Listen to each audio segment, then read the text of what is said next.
that you can only judge like the straightness or the crookedness of a line if you have a ruler by which to measure it against, right? I'm paraphrasing. So in my country, I would give you the example of weed.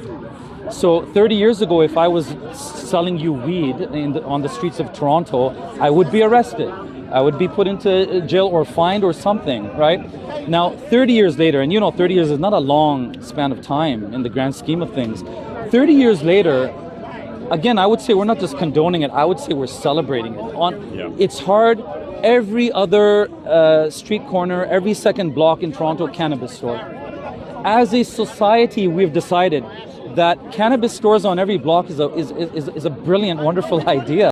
So this is another problem too, that when you speak about what's beneficial and what's a good idea, we humans don't tend to think about what's a good idea for my grandchildren. We think about what's a good idea for me, right? Drinking alcohol right now in the bar is a good idea for me. It benefits me, makes me feel good. It's a social lubrication, helps me bond with my buddies from work. 10 minutes later, I could be in a drinking and driving accident. I'm not thinking about that. So we believe that God, who has all the foresight, who is the all-knowing, he is in a better position to tell us what is truly good and beneficial for us in the long run. For